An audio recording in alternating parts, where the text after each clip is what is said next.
Hi, my name is Autumn Armstrong, and today we're going to talk about Mea Culpa.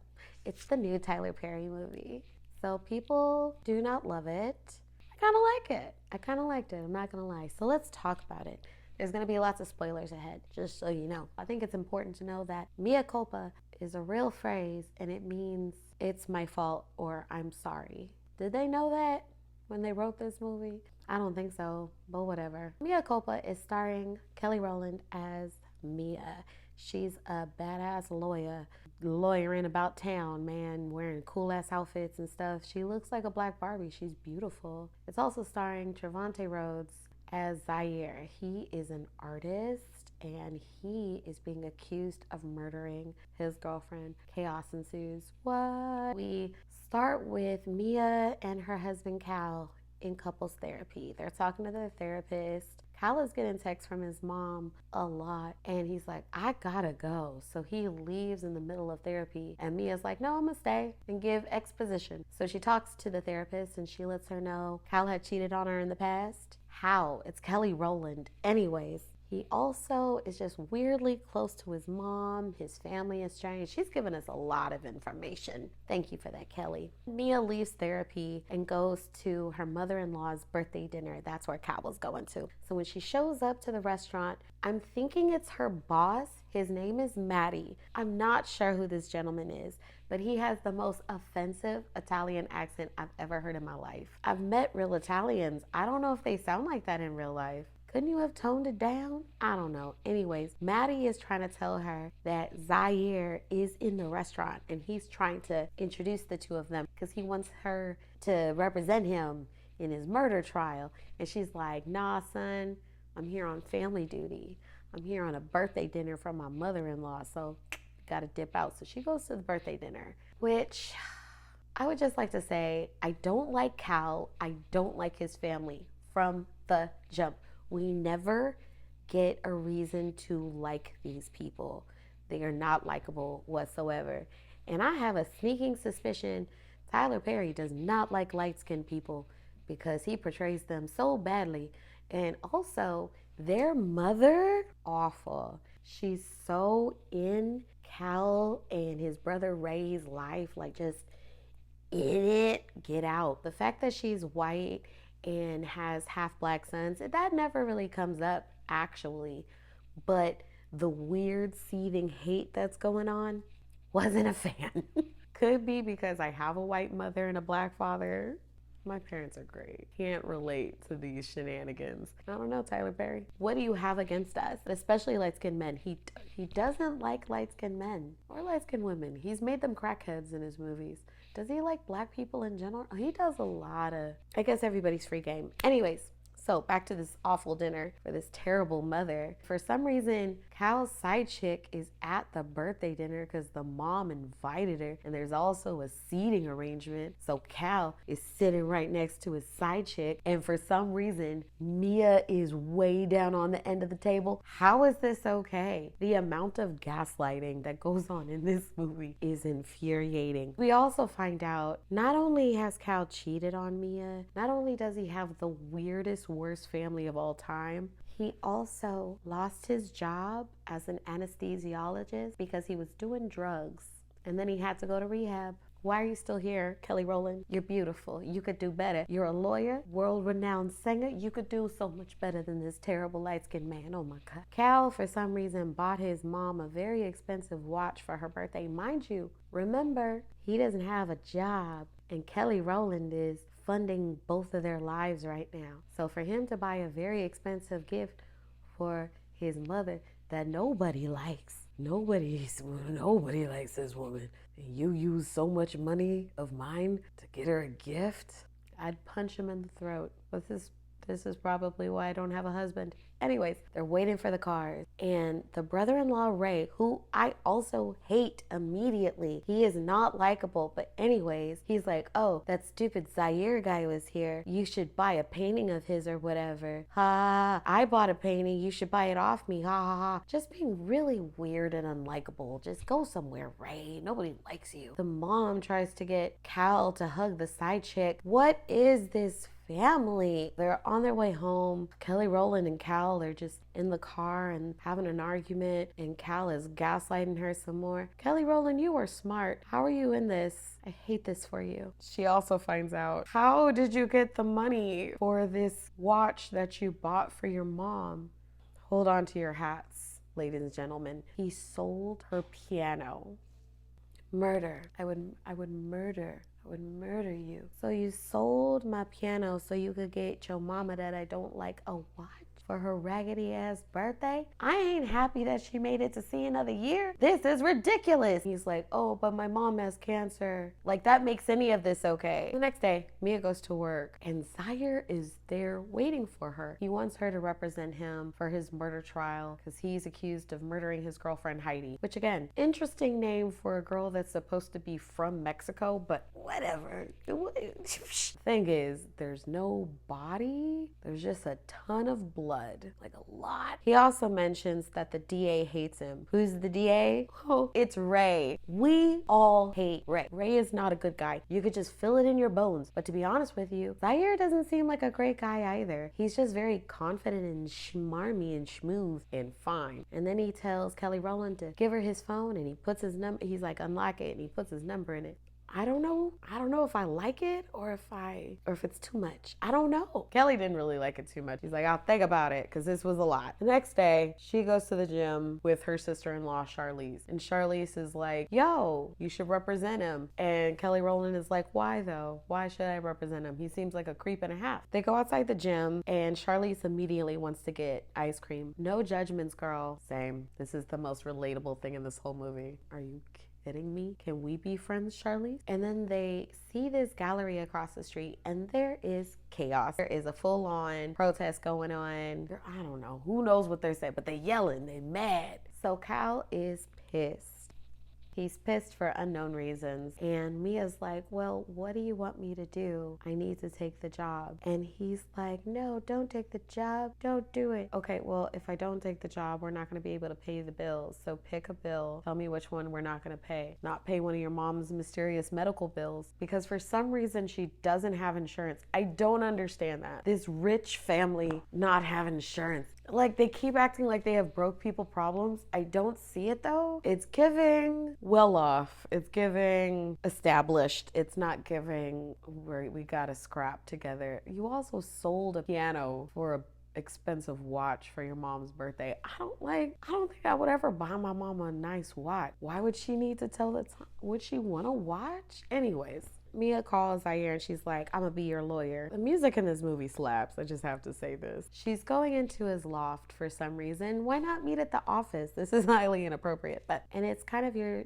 typical artist loft. It's very industrial, lots of random paintings everywhere, but all of these paintings look like they were created by AI. He offers her water or alcohol, which again, like, where are your boundaries, sir? And he's just asking her a lot of flirty questions, but fortunately, she's all business because she's fucking Kelly Rowland. Zaire goes back and forth between being very like, oh, I like her, and to like, she meant nothing. He explains how he and Heidi met, which I hate this name for this woman. He says they met in Italy. She's a Mexican goddess. They spent 10 days together. He brought her back. She was always taking pictures, apparently, documenting. They spent 6 months together. He goes to a gallery after an argument, and then all of a sudden she disappears. There's skull fragment in one of his paintings. He doesn't know how it happened. Also, the girlfriend left a video saying that he was gonna kill her. There's a lot of like, a murder happened, didn't it? Oh, the girlfriend also had a $3 million life insurance policy that he didn't know about. Like, that's a lot. Kelly Rowland's like, never lie to me. I won't. Whatever you say, beautiful. The mom is there with a head wrap trying to convince us that she has cancer, but no one is convinced. She does not look sick. Like, commit, lady. Shave your head. That would convince everyone. Shave your head, shave your eyebrows. The brother-in-law announces that he's running for mayor, and everybody's like, yay. They ask her about Zaire, and she starts explaining like, oh, well, I'm thinking about it. I met with him today. And the mother is like, you are not going to represent him. Absolutely not. And Mea was like, well, I didn't make my mind up officially, but now I have. Thank you. Now I'm doing it out of pettiness. Kelly Rowland has this cool friend named Jimmy, who's also a private eye that helps her out on special cases and also snoops on her husband for her. We all need a PI friend. I have a PI friend. Jimmy's off on his way to Mexico to get more info on Heidi. I hate Heidi's name. Heidi's family is apparently in Mexico because her family is apparently from Mexico, and it's completely normal for there to be a Mexican girl named Heidi. I'm sure there is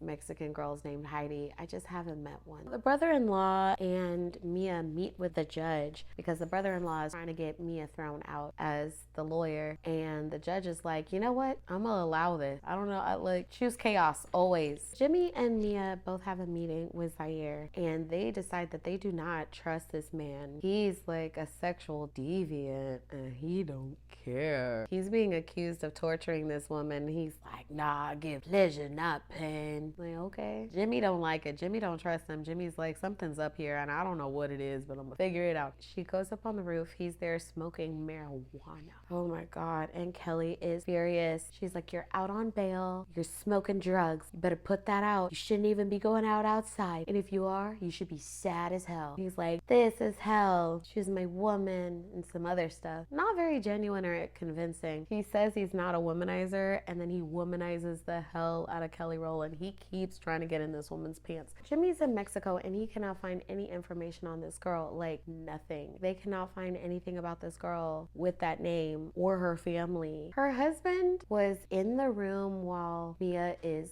on the phone with Jimmy, like peeing for a very long time. It takes, like, he's clearly listening. Jimmy had also told Kelly Rowland that a woman named Renee wanted to talk to her. I'm gonna go ask Zaire about this woman. To be honest with you, she is not wearing a work appropriate outfit at all. It's like a leather skirt and a really low cut white blouse. I mean, she looks great. He keeps trying to flirt with her. She's trying not to let it bother her, but it clearly is. He's like, close your eyes and I'm gonna have you paint. What color does your marriage make you feel? She says blue, and that is the saddest, most relatable thing ever. So on her way home, she is thinking about that shitty ass art lesson though. That's all she's thinking about. She gets home and she bones her husband. There is not enough pillows on this bed. There is one pillow on this bed. These people are wealthy. I'm not wealthy. I have at least 4 to 5 pillows on my bed at any given time. How do they just have one pillow? It's stressing me out. Is this why their marriage is falling apart? And the next morning she gets to work and her husband is there with flowers. What? Why? But unfortunately, Zaire immediately shows up and touches her waist. Why are you touching my waist, sir? Her husband sees it for sure. Her husband leaves pissed. I would be too. Zaire immediately starts acting like a baby. He's like, I don't like it here. It's loud noises and bright colors and everybody's wearing a suit. I'm gonna go back to my loft. Meet me there. She goes to his loft the next night. Why did you go at night? This is asking for trouble. He's running game on her. He's flirting with her. It's really inappropriate. And she's like, I smell the marijuana. Thanks, Mom. He's being a baby. He's like, why wouldn't you say you like me? I gotta go dance.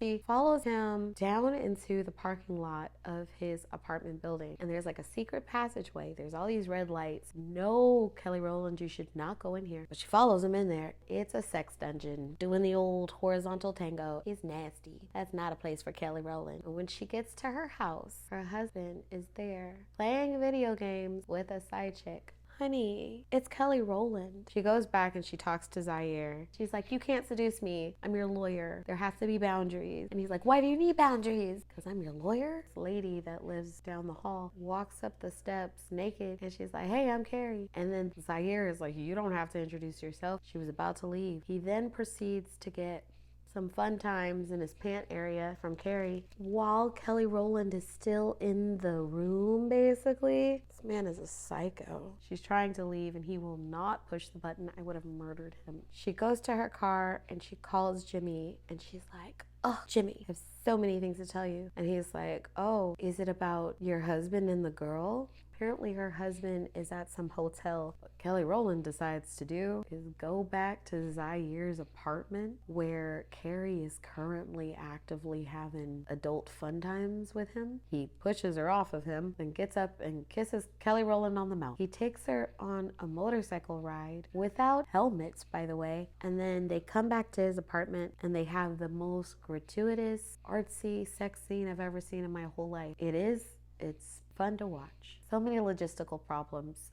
Seems messy, and I don't know any woman that would let you pour paint near her hair. Get out of town. Especially Kelly Rowland. Her hair looks expensive. And then after, he does bathe her, which is kind of sweet. Not gonna lie, it's kind of cute. Oh God, who am I? Zaire is love bombing the crap out of her, which is not surprising because he's literally a demon. So the next day she goes to work. Obviously she didn't come home last night. Her husband and Charlize are both there at her job to yell at her. Her husband is just full blown like, where were you? And she was like, I booked a hotel because I had to work late. And he's like, preposterous. He's like, my mom was sick and we were all at that hotel so she could be closer to the hospital. This movie doesn't make any damn sense. Why not just go to the hospital? Forgot to mention that when she woke up in Zaire's bed, there was a painting of her face looking down on her. She's outside of Renee's gallery. They're still yelling outside there. Her blood, your walls. Renee immediately starts drinking, and I respect the hell out of this woman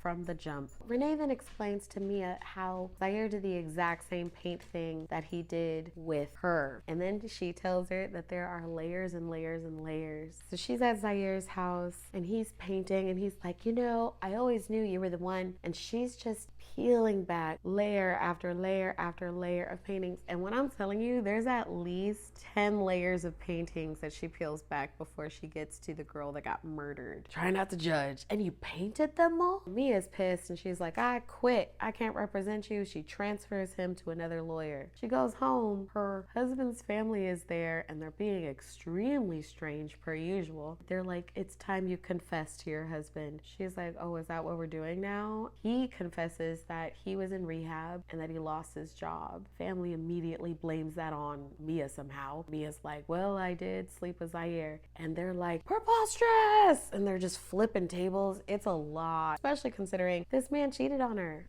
Bring it down a couple notches there, light-skinned brother. Mea is on vacation now. She got away from it all finally. She's in the Dominican Republic and she runs into Heidi. Heidi's working at a resort. She also basically assaults Kelly Rowland. Kelly Rowland calls Ray because she's like, yo, you're the district attorney and I hear that Zaire's in prison now and I just found the lady that he supposedly murdered. She's not murdered. Ray is like, okay, I'm gonna send my people down there. Why don't you come home right now? Cal misses you. And she's like, I don't want to go there. And he's like, nah, come on. He's like, I don't want to go there. He's like, nah, come on. She's like, your mom hates me. He's like, nah, I'll talk to my mom. So for some reason, Kelly Rowland decides to leave the Dominican Republic and go back to America and go to her family's house for some reason. She goes to the house and everybody is acting super weird. We're so glad you're home. Cal's on his way. Don't worry. How are you? Like, just being super strange. So Jimmy calls her while she is in this murder house and he's like, girl, you need to check your email. As he's saying that, she sees a red room and inside the red room is the painting that Ray had bought from Zaire. And behind that painting is a painting of Charlize. So of course he had sex with her too, because that's what he does. The mom breaks her phone severely badly so she can't do nothing. They're trying to get her to drink this drink and it's just so suspicious. And she's like, you need to check your email, Ray. So Ray checks the email. It came out that his mom doesn't have cancer. And he's like, well, of course she doesn't have cancer. I just did it for sympathy votes. This family's strange. I knew she wasn't sick. It seemed too lively and crazy. Try to convince Charlize to stab Kelly Rowland. No, that's never gonna happen. It's chaos. There's guns, there's knives, people are flipping over, people are getting stabbed. It's a lot. Thank God Kelly Rowland gets outside. Charlize, she murders the mom, which I think we were all waiting for. Thank you. And then she's running.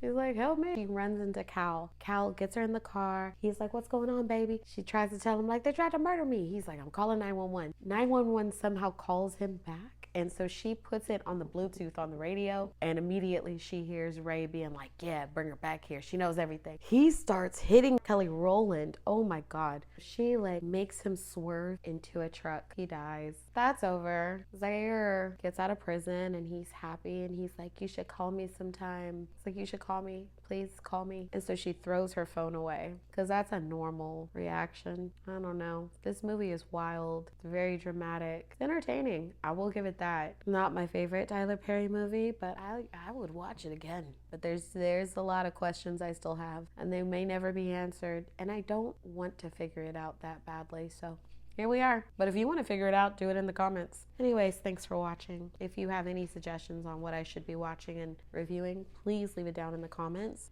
Like, comment, subscribe, do all the things. And until next time, bye.